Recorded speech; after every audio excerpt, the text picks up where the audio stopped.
Hello everyone, आप सब कैसे हैं? मैं उम्मीद करता हूं कि बहुत अच्छे होंगे और अपनी पढ़ाई को बहुत अच्छे से कर रहे होंगे। मैं आकाश कुमार बढ़ाना आईसीटी वर्चुअल क्लासरूम में आपका बहुत-बहुत स्वागत करता हूं मेरे प्यारे बच्चों। जैसे आपको पता है मेरे प्यारे बच्चों, बेसिकली हमारी आपका जो है 7th क्लास है और 7th क्लास में मेरे प्यारे बच्चों आज हम लोग आपका देखेंगे हिस्ट्री। और हिस्ट्री में यानी कि हमारे अतीत जो सेकंड बुक है उसको हम लोग कंटिन्यू कर रहे हैं।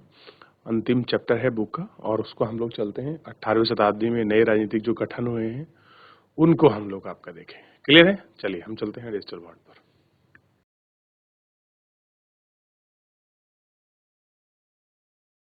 चलिए चैप्टर नंबर 10 आपके सामने है।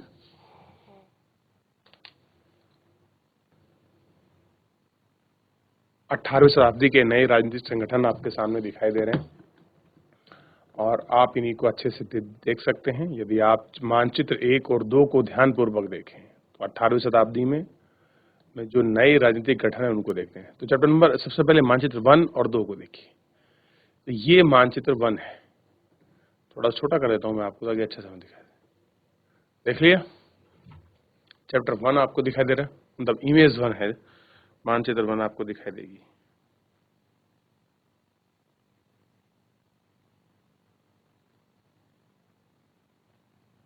देख लिया? अब चैप्टर नंबर, अब तो इसी के साथ दूसरा इमेज देखिए। क्या कुछ बदलाव नजर आया?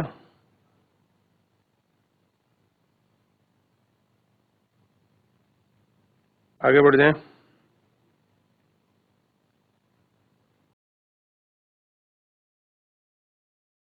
अब दोनों चित्रों को आपने देख लिया। मानचित्र 1 ये 18वीं शताब्दी का राजनीतिक संगठन था। 18वीं शताब्दी में भारत किस तरीके से था आप इसको देख सकते हैं। और उसके बाद ही दूसरी इमेज आपको दिखाई देगा 18वीं शताब्दी के मध्य ब्रिटिश का ये मानचित्र। आइए हम पढ़ना शुरू करते हैं और इन घटनाओं के जो चीजें हैं उनको एक एक करके देखेंगे। कह रहे हैं कि 18वीं शताब्दी के पूर्वार्ध गोलार्ध में उपमहाद्वीप में विशेष रूप से उल्लेखनीय घटना घटी है। गौर कीजिए, कई स्वतंत्र राज्यों का उदय हुआ। मुगल साम्राज्य की सीमा किस तरह बदल रही थी। आप भी देखेंगे कि 1765 तक अन्य शक्तिशाली ब्रिटिश साम्राज्य में पूर्व उत्तर भारत में बड़े हिस्से पर सफलता हड़प लिया। और मानचित्र हम हमें दर्शाते हैं कि 18वीं शताब्दी में एक नई अवधि थी जब भारत में राजनीतिक परिस्थितियां अपेक्षाकृत एक छोटी समय अंतराल में तेजी से बढ़ी और अचानक बदलना शुरू हो गई। 18वीं समय में शताब्दी के पूर्वार्ध में मोटे तौर पर 1707 में औरंगजेब की मृत्यु हो गई थी और 1761 तक पानीपत की तीसरी लड़ाई संपन्न हुई। तो 18वीं शताब्दी में चीजें आपकी बदली और मोटे तौर पर औरंगजेब की मृत्यु हो चुकी थी 1707 में। और आप जानते हैं औरंगजेब मुगल बादशाह थे जो अंतिम शक्तिशाली बादशाह। ऐसे बोलते हैं कि 1707 के बाद मुगल बादशाहों का पतन शुरू हो चुका था, औरंगजेब की मृत्यु हो जाती है। अब क्या होता है, 1761 में पानीपत की तृतीय लड़ाई होती है, ठीक है। और इस दौरान उपमहाद्वीप में नए जो आपकी राजनीतिक शक्तियां हैं वो उत्पन्न हो रही थी। कैसी हो रही थी? नई राजनीतिक शक्तियां उत्पन्न हुई। कैसी शक्तियां थी, क्या चीजें थी, आप इनको अच्छे से देख सकते हो। किस तरीके से वो पैदा हो रही थी इनको देख लीजिए। आपको पता चलेगा कि 18वीं शताब्दी के पूर्वार्ध के दौरान उल्लेखनीय कुछ घटनाएं रही, उनको भी हम लोग देखते हैं। और इस राज्य के दौरान मुगल का साम्राज्य की किस तरह से बदल रहा था ये हमने देखा। और 1765 तक कई शक्तिशाली ब्रिटिश सत्ता ने पूर्ववर्ती भारत के बड़े बड़े हिस्सों पर सफलतापूर्वक उनको हड़प भी लिया। कि 1765 के बाद अन्य कैसे ब्रिटिश महासत्ता ने पूर्व के बड़े बड़े हिस्सों को, जैसे बंगाल को कब्जा, अवध को कब्जा, उड़ीसा को कब्ज लिया, ठीक। ये सारे कैसे उनके कब्जे क्षेत्र में आए, ये देखने वाली बात है, ठीक। और समझने वाली बात भी है कि आखिर क्यों हुआ ऐसे।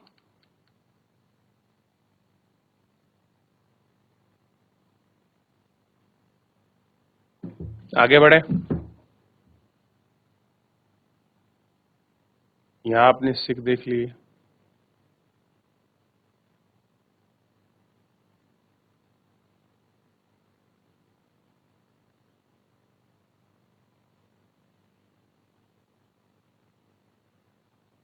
यहाँ आपने अवध देख लिया, यहाँ आपने गुजरात देख लिया, और यहाँ आपने मालवा देख लिया, यहाँ आपने बंगाल देख लिया, यहाँ आपने हैदराबाद देख लिया, और यहाँ आपने मराठवाड़ा जो मराठा है वो आपने देख लिया। ठीक,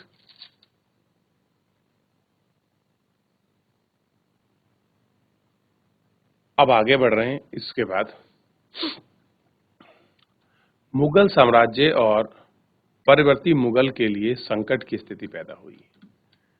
जो आपका मुगल साम्राज्य था और उनके साथ जो मुगल साम्राज्य थे जो चल रहे थे, उनके साथ संकट की स्थिति पैदा हुई।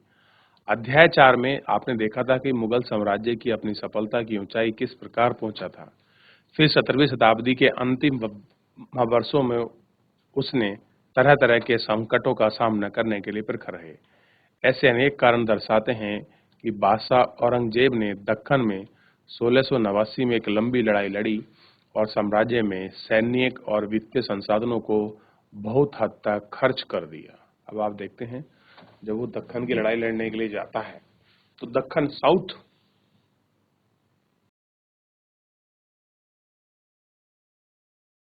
क्योंकि आप जानते हैं अगर कोई शासक दिल्ली से दक्षिण भारत की तरफ, कर्नाटक के वगैरह की तरफ अगर लड़ाई करने जाएगा तो उसको बहुत सारे सैनिक चाहिए और सैनिक के साथ उसके लिए आपके वित्तीय संसाधन चाहिए, और तो एक काफी ज्यादा पैसा खर्चा होता था वहां पहुंचने में, वहां जाने में, उन सब चीजों को करने के लिए। ठीक, औरंगजेब के उत्तराधिकारी के शासनकाल में साम्राज्य के प्रशासन में कार्य कुशलता की समाप्ति लगी। मनसबदारों के शक्तिशाली वर्ग को वश में करने के लिए केंद्र की सत्ता आपका कठिन हो गया था। सूबेदार के रूप में नियुक्ति, विभाजक अक्सर और राजस्व और सैन्य प्रशासन, दीवानी एवं फौजदारी दोनों कार्यालय पर नियंत्रण थे। कैसे थे? दोनों कार्यालयों पर कैसे थे? उनके आपका नियंत्रण स्थापित किए थे, चाहे दीवानी हो चाहे फौजदारी हो, दोनों पर उनका अपना नियंत्रण था।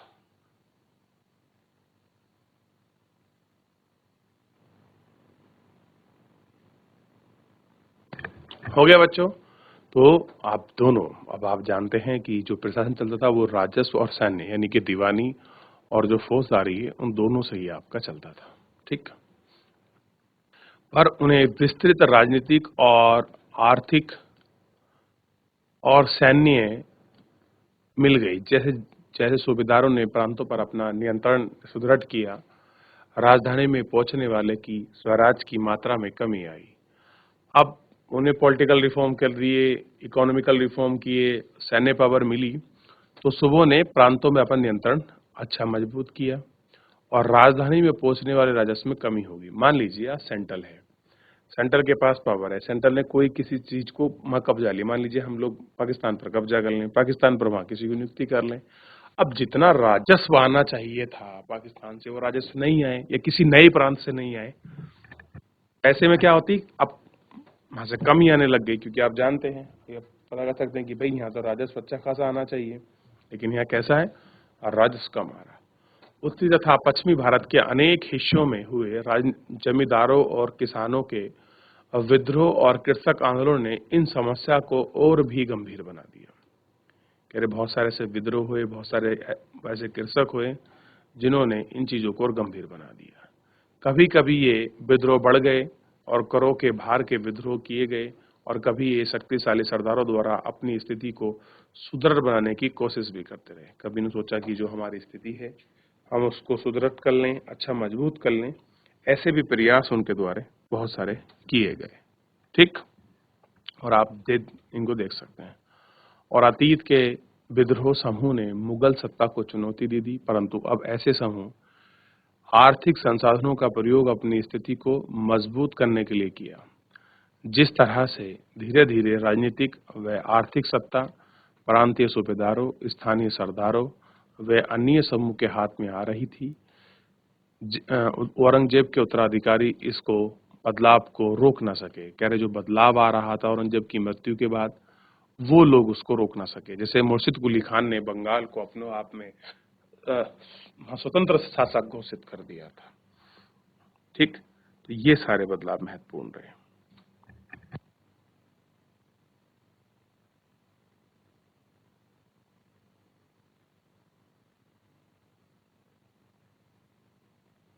देख लिया, तो ये बदलाव कैसे महत्वपूर्ण हो रहे थे।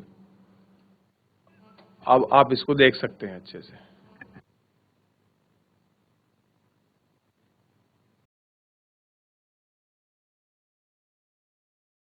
चलिए आगे बढ़े। भरपूर फसल और खाली तिजोरी। अब फसल फिर भी भरपूर हो रही है और जो पैसा वहां पहुंचना चाहिए वो आपका नहीं पहुंच रहा है, या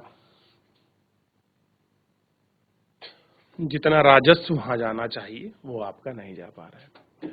एक तत्कालिक लेखक ने साम्राज्य के वित्तीय दिवालियापन का वर्णन इन शब्दों में किया है। बड़े जमींदार निसहाय और पाप का निर्धन हो गए थे। उनके किसानों में किसान वर्ष में 2 फसल उगाते हैं, लेकिन उन्हें दोनों में से कुछ नहीं मिलता। उनके स्थानीय मुस्तैदे इस तरह से किसानों के हाथ की कठपुतली बनकर रह गए हैं, जो स्वयं किसान अपने ऋणदाताओं के वश कर रहे हैं, जब तक वह साहूकार का कर्जा नहीं चुका लेते। इस प्रकार संपूर्ण व्यवस्था एवं प्रशासन इतना चकनाचूर हो जाता है कि किसान अपनी फसल के जरिए मानो सोना बटोरते हैं। कह रहे हैं कि किसान अपनी फसल से क्या करते हैं, मानो सोना बटोरते हैं, लेकिन उसके मालिक जमींदार को एक तिनके का टुकड़ा भी नहीं मिलता। आप सोच कर देखिए, ये हालत जमींदार शस्त्र सेना की वैसे हैं और उनसे आशा की जाती है कि वे अपने सैनिकों को लड़ाई के लिए आगे चलें और घुड़सवार को उनके पीछे हटा दें और उनको पैसे दें। ठीक, ये सारी चीज इसमें देखने को मिली।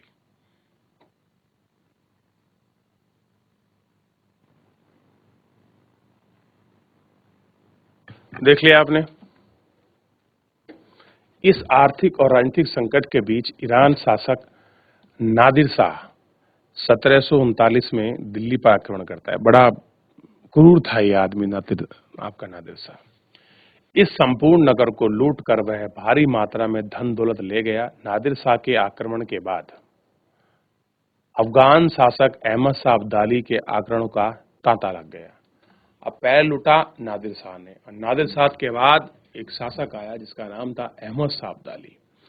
और अहमद शाह अब्दाली ने, आप देखिए, उसने 1748 से लेकर 1761 के बीच 5 बार उत्तरी भारत पर आक्रमण किया। दिल्ली पे बार बार वो आक्रमण करता था, यहाँ के मंदिरों को, यहाँ की चीजों को लूट कर लेता, क्योंकि मंदिर में सोना लगा हुआ था और उसको लूटने में बड़ी आसानी होती थी, कोई होता था नहीं, तो इस जगह वो लूटता था।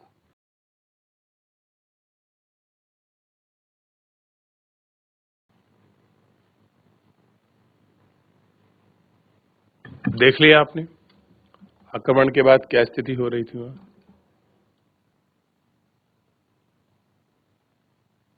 तो इस तरीके से हमने देखा कि कैसे 18वीं शताब्दी में कैसे चीजें बदली और औरंगजेब की मृत्यु के बाद क्या क्या चीजें आई, कैसे छोटे छोटे राज्य स्वतंत्र हुए और दक्षिण भारत में कितना पैसा खर्च हुआ, कितनी सैन्य की स्थिति लगी, इन सब का हमने जायजा और आकलन किया।